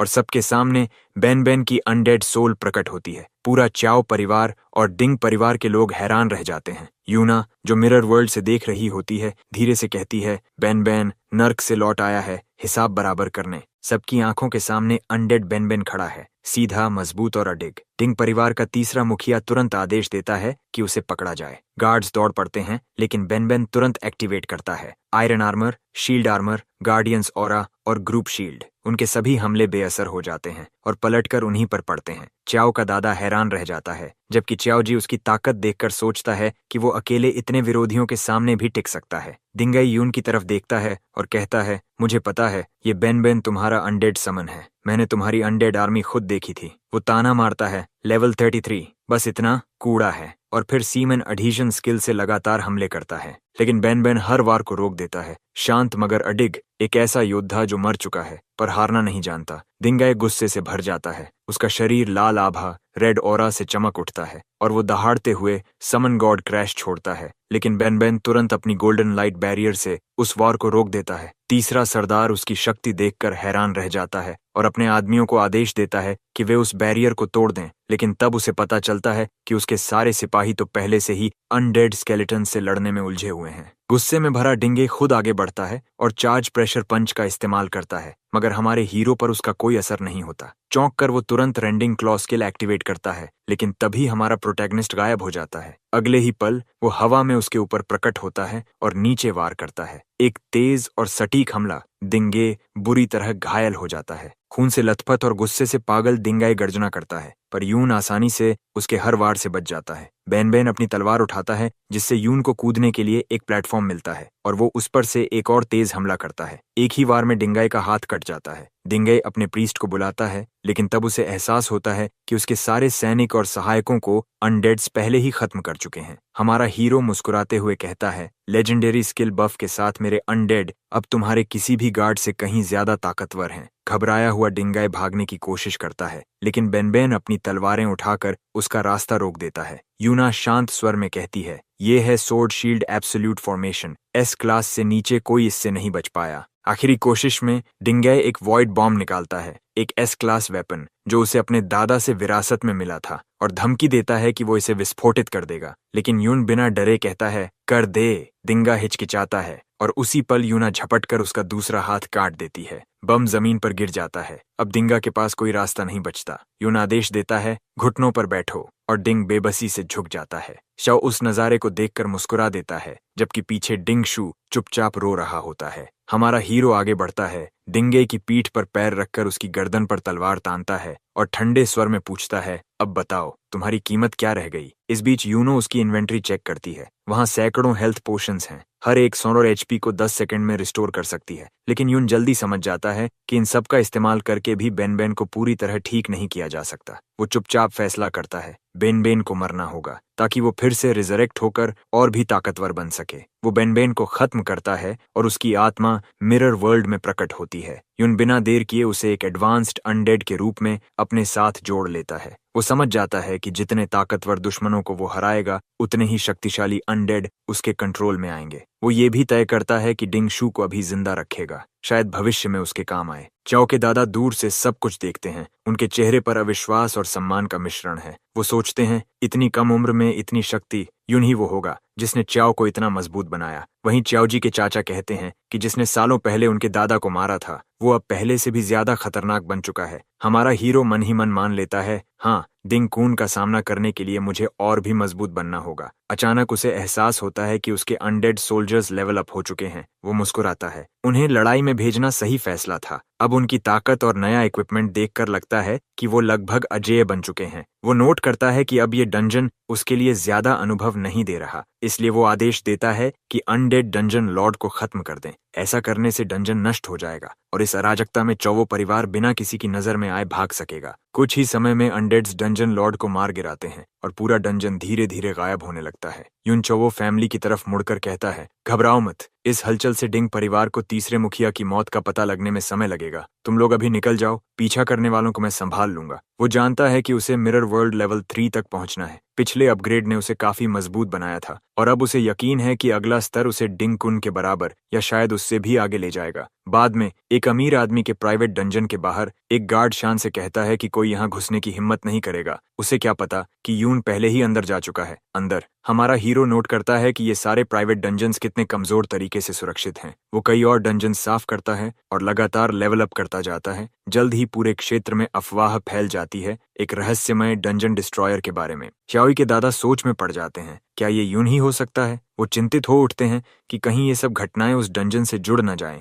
जहां वे पहले गए थे, क्योंकि अगर ऐसा हुआ तो डिंग परिवार फिर से हमारे हीरो तक पहुंच जाएगा। उन्हें अब यकीन हो जाता है यून ने ये सब सिर्फ चाओ परिवार को बचाने के लिए किया था। अब डिंग परिवार की हवेली से बहुत दूर एक छिपे हुए ठिकाने में चाओ परिवार को आखिरकार कुछ राहत महसूस होती है, लेकिन उनकी ये राहत ज्यादा देर टिकती नहीं। अचानक दीवार जोरदार धमाके से फट जाती है और मलबे के बीच टिंग हाओ यानी डिंग परिवार का दूसरा सरदार अपनी अनमैच्ड डिसेंट स्किल के साथ नीचे उतरता है। वो ठंडे गुस्से में कहता है, गद्दारों, तुम लोग बच नहीं सकते। यून की लोकेशन हमें पता चल गई है। उधर हीरो डंजन के बाहर हमारा यून, जो अब लेवल 42 पर पहुंच चुका है और जिसकी मिरर वर्ल्ड स्किल अब लेवल 3 तक उन्नत हो चुकी है, खड़ा है। वो तलवार उठाकर शांत लेकिन दृढ़ स्वर में कहता है, मैं आया हूँ डिंग कुन के लिए। हीरोज डंजन के सामने खड़ा होकर यून सोचता है, अब तक जिन प्राइवेट डंजन्स को उसने साफ किया वो सब बस लेवल 30 के आसपास के थे, बहुत कमजोर, बहुत आसान। वो असली चुनौती नहीं दे सकते थे। असल ताकतवर डंजन्स जैसे ये वाला राज्य के नियंत्रण में हैं, भारी सैन्य सुरक्षा के साथ, और 2 किलोमीटर के दायरे में किसी को प्रवेश की अनुमति नहीं। आमतौर पर यून अपनी मिरर वर्ल्ड स्किल से अंदर घुस सकता था, लेकिन उसकी रेंज सिर्फ 20 मीटर है। इतनी सख्त सुरक्षा पार करने के लिए नाकाफी। इस बार वो तय करता है कि उसे मदद चाहिए और वह युनशा को बुलाता है। जब युनशा वहां पहुंचती है तो वो झुंझलाकर पूछती है, तुमने मुझे यहाँ बुलाया क्यों है? तुम्हें पता है मैं भी बिना पास के अंदर नहीं जा सकती। युन मुस्कुराते हुए उसे कुछ टेम्पोररी पासेस दिखाता है जो उसने डिंग परिवार की हवेली से चुराए थे। युनशा तुरंत गौर करती है और कहती है, हर पास के साथ एक साथी की जांच होती है। ये बताओ तुम इतने बेताब क्यों हो इस डंजन में घुसने के लिए? तब यून समझाता है, बेन की मौत और ट्रेटर्स डंजन में जो हुआ उसे देखकर मुझे शक है कि हीरोज ने जो कहानी फैलाई है वो पूरी तरह झूठ है। मैं चो परिवार की मदद करना चाहता हूँ सच्चाई सामने लाने के लिए। युनशा नाराज होकर कहती है, तुम्हारा चो परिवार से कोई लेना देना नहीं है। किसी हीरो परिवार से टकराना बेवकूफी है। तुम झूठ बोल रहे हो क्योंकि तुमने ये पासेस तो बेन की सच्चाई जानने से पहले ही चुरा लिए थे। वो जोड़ती है, दिंगय खुद रिवेंज के लिए ट्रेटर्स डंजन में गया था और फिर वो पूरे डंजन के साथ गायब हो गया। मुझे लगता है तुम्हारे दिल में हीरोज के लिए गुस्सा है। वो थोड़ा रुककर पूछती है, सच बताओ क्या तुम उस गद्दार यून से जुड़े हो? तुम्हारे नाम भी तो मिलते हैं। यून हल्का हंसता है और कहता है, तुम्हारा नाम भी युनशा है, फिर तुम भी तो हो सकती हो। वो झल्लाकर जवाब देती है, मैंने अपना सरनेम बदल लिया था मुश्किलों से बचने के लिए। यून हंसते हुए चढ़ाता है, शायद तुम मेरे असली सरनेम के बारे में ज्यादा सोच रही हो। युनशा भौहें चढ़ाकर कहती है, अगर तुम मजाक करते रहे तो मैं तुम्हें सेना के हवाले कर दूंगी। लेकिन यून मुस्कुराता है, उसे पता है वो ऐसा नहीं करेगी। उसके दिल में यकीन है युनशा सच में नेक इंसान है जिसने हमेशा दूसरों की जान बचाने के लिए अपनी जान दांव पर लगाई है। उसका भरोसा जीतने के लिए यून उसे वो डायरी देता है जो उसने डिंग परिवार से ली थी जिसमें हीरोज के वंशजों के अपराध दर्ज हैं। युनशा हैरान रह जाती है, तुम मुझ पर इतना भरोसा कैसे कर सकते हो? वो पूछती है, तुम्हें लोगों पर इतना अंधा विश्वास नहीं करना चाहिए। युन शांति से जवाब देता है, अगर किसी ने मुझे पहले धोखा दिया भी हो तो मैं भरोसा करना नहीं छोड़ूंगा और मुझे पता है तुम बुरी इंसान नहीं हो। थोड़ा सकपकाई हुई युनशा कहती है, ठीक है मेरे साथ चलो, लेकिन जब मैं तुम्हें धोखा दूंगी वहीं रुक जाना। हीरो डंजन के प्रवेश द्वार पर एक गार्ड युनशा को रोकता है और कहता है, हीरोज अंदर तुम्हारा इंतजार कर रहे हैं, लेकिन तुम डिंगडी के साथ नहीं आई। वो फिर युन की ओर देखता है जो हुडेड क्लोक में है और शक से पूछता है, तुम्हारे साथ ये कौन है? डिंग परिवार ने तो रिपोर्ट की थी कि कुछ पास चोरी हुए हैं। वो आगे बढ़ता है और कहता है, सुरक्षा खड़ी है, हमें तुम्हारे निजी गार्ड की जांच करनी होगी। युनशा बिना झिझक यून का चेहरा पकड़कर कहती है, अगर शक है तो मेरी भी जांच कर लो, शायद मुझे भी किसी ने बदल दिया हो। गार्ड्स उसके तेवर और रुतबे से डर जाते हैं और तुरंत रास्ता खोल देते हैं। अंदर पहुंचने के बाद यून को एहसास होता है युनशा का प्रभाव उससे कहीं ज्यादा है जितना उसने सोचा था। वो शांत स्वर में कहती है, मैं अब आगे दखल नहीं दूंगी, जो करना है करो। युन सिर झुकाकर उसका धन्यवाद करता है और एक क्लोक पहने अनडेड समन करता है। वो युनशा से कहता है कि वो उसी के साथ बाहर निकल जाए उसकी सुरक्षा के लिए। युनशा वहां से चली जाती है। अब युन मिरर वर्ल्ड में प्रवेश करता है, उत्साहित होकर अपनी लेवल 3 स्किल को आजमाने के लिए। वो स्किल एक्टिवेट करता है और मिरर वर्ल्ड के भीतर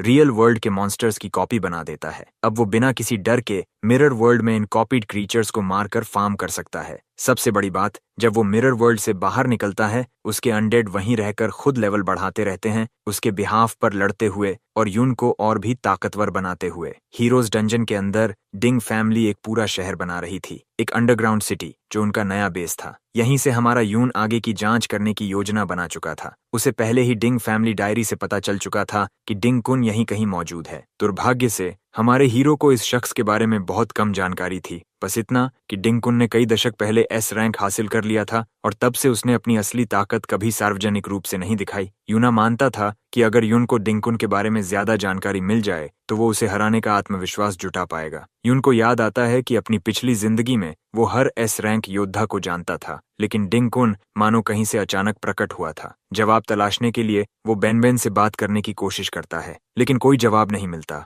फिर उसे याद आता है कि जब मिरर वर्ल्ड ने लेवल अप किया था तो उसके अनडेड क्रीचर्स की इंटेलिजेंस बढ़ गई थी, खासकर बेन की, जिसने सबसे ज्यादा सुधार दिखाया था। हालांकि वो अब भी बात करने लायक नहीं था। यून उम्मीद करता है कि अगले अपग्रेड में शायद बेन और जागरूक हो पाएगा। इस बीच डंजन सिटी कासल में डिंग डैन अपने पिता पर चिल्ला रहा था, आपने हमेशा तीसरे बेटे को ही तरजीह दी है। सिक्योरिटी ब्यूरो की रिपोर्ट के अनुसार वो बेटा अब तक लापता है। एम्पायर के हीरो डिंग कुन अपनी भारी आर्मर में बैठा था, लेकिन बेटे की चीख सुनकर उठ खड़ा हुआ। वो शांत लेकिन डरावनी आवाज में बोला, वो अपराधी अब एस रैंक तक पहुंच चुका है, तुरंत कार्रवाई करो। अचानक कुन ने अपना हाथ आगे बढ़ाकर डैन के सीने में घुसा दिया। वो ठंडी हंसी के साथ बोला, अपने ही बेटे पर नजर नहीं रख सके और खुद को एस रैंक कहते हो। वो डैन का मजाक उड़ाता है कि वो एक वार भी नहीं झेल सका। फिर कहता है, मैंने तुम्हें सिर्फ इसलिए जिंदा रखा था ताकि तुम अपने पोते का ध्यान रख सको। अब अपने किए का हिसाब खुद दो। कुन ये भी चेतावनी देता है कि खून के रिश्ते खोने से तुम्हारी उम्र के साल घट जाते हैं। किले के बाहर डिंग यान, जो हीरो का वंशज है, एक विशाल आदमी की पीठ पर बंधा बैठा है। वो मजे से देख रहा है कि इंसान और भेड़िए खाने के लिए एक दूसरे से लड़ रहे हैं। तभी उसका साथी नान्स आता है और कहता है, यान, तुम्हारे मास्टर का पेट कई दिनों से मांस नहीं खाया। उसी समय हमारा हीरो युन दूर से यह सब देख रहा होता है। वो नोट करता है कि यहाँ के डिंग परिवार के सदस्य बाहर वालों की तुलना में कहीं ज्यादा संयमित लगते हैं। वो सोचता है कि क्या अब खुद को प्रकट करना चाहिए या नहीं। तभी बेन के शरीर में हलचल होती है। वो कुछ बोलने की कोशिश करता है। यून को एहसास होता है कि इस हालत में भी बेन दूसरों की मदद करना चाहता है। उसे याद आता है कि डिजास्टर जोन के लोगों में बेन और लांचियान सबसे दयालु और बहादुर थे, इसीलिए युन ने उन्हें अपने शिष्य के रूप में चुना था। अब उसे गहरा अफसोस होता है। उसे लगता है कि बेन की ये हालत उसकी ही गलती है। कुछ मिनट बाद बेन बड़बड़ाने लगता है, कुछ नाम बोलने की कोशिश करता हुआ। यून चौंक जाता है, शायद बेन की चेतना लौट रही है। और फिर बेन बुदबुदाता है, लियोन चान ही डिंगकुन है। यून की आंखें डिसबिलीफ में फैल जाती हैं। किले में डिंगकुन अपने बेटे का खून आर्मर से पोंछता है। धीरे से हमारे हीरो का नाम बोलता है। वो बुदबुदाता है, इतने सालों बाद फिर वही नाम। अब उसके चेहरे पर उत्सुकता और खतरनाक खुशी दोनों झलकती हैं। वो यह जानने को बेचैन है कि आखिर कौन उसके मास्टर का नाम लेकर घूम रहा है। दूसरी ओर यन अपने पेट ओगर्स की बहुत परवाह करता है, लेकिन जैसे जैसे वो दूसरे जानवरों की ओर ध्यान देने लगता है, ओजर्स भूखे मरने लगते हैं। एक पागलपन के दौरे में यन उन बेबस इंसानों की ओर इशारा करते हुए चिल्लाता है, सबको खा जाओ। जैसे ही एक बच्चा उनकी पकड़ में आने वाला होता है, यून वहां पहुंचता है और तुरंत खतरा खत्म कर देता है। पर उसके दिल में हलचल है। उसे अब भी यकीन नहीं होता कि डिंगकुन दरअसल लियन है, यानी उसका अपना स्टूडेंट। यान अब अपने असैसिन गार्ड के पीछे छिप जाता है, जबकि यून का गुस्सा अंदर तक जल रहा होता है। उसे याद आता है वो वक्त जब उसने दोनों डिसाइपल्स को समझाया था, नाइट्स का युग खत्म हो चुका है, लेकिन हमारे आदर्श जीवित रहने चाहिए। उसने उन्हें कई सिद्धांत सिखाए थे।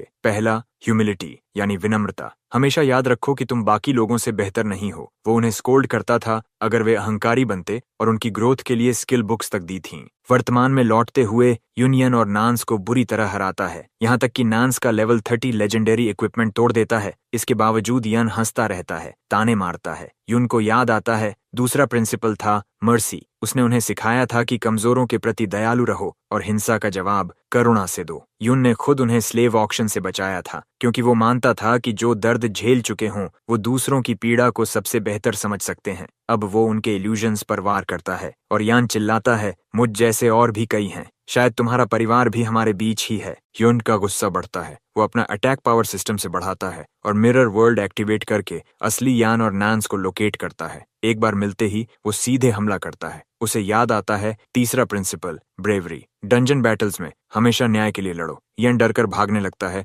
नान्स को अकेला छोड़ देता है। नान्स अपनी एबिलिटी से यून पर वार करता है, पर सही वक्त पर उसे ढूंढ नहीं पाता। अचानक यून उसके पीछे प्रकट होकर वार करता है और एक स्पेशल स्किल अनलीश करता है। उसे याद आता है चौथा प्रिंसिपल, स्पिरिट ऑफ सैक्रिफाइस। इसी बीच बेन घायल यन को खींचकर उसके मास्टर के सामने लाता है। यन चिल्लाता है, मैं हीरो का पोता हूँ। लेकिन जब वो देखता है कि उसका असैसिन अब यून का पपेट बन चुका है, तो उसकी आवाज रुक जाती है। यून को बाकी प्रिंसिपल्स याद आते हैं, ऑनेस्टी, जस्टिस, ऑनर और सोल। यन को हराने के बाद यून किले की दीवार पर खड़ा होता है। सैकड़ों इंसान नीचे बंधे हुए कैदियों की तरह लटके हुए। उसके भीतर आग जल उठती है। लांचियान, उसका अपना डिसाइपल जिसने कभी दया सीखी थी, अब अपने ही मास्टर के खिलाफ तलवार उठा चुका था। क्रोध से भरकर यून चिल्लाता है, लांचियन, तुमने ये क्या कर डाला? अचानक पीछे से चैन प्रकट होता है और एक जोरदार वार से यून को कई दीवारों के पार फेंक देता है। यून जल्दी संभलता है, अपनी हीलिंग स्किल और अटैक बूस्ट दोनों एक्टिवेट करता है। चैन फिर बढ़ता है और यून अपने मिरर से जवाबी वार करता है। एक वार में चैन की आर्मर टूट जाती है और उसका चेहरा सामने आता है। यून का शरीर कांप उठता है। चैन ही डिंगकुन है। वो गरजता है, तुमने अपने मास्टर से गद्दारी क्यों की? चैन बस मुस्कुराकर कहता है, क्योंकि मैं तुम्हारा पुराना नाम पहचानता हूँ।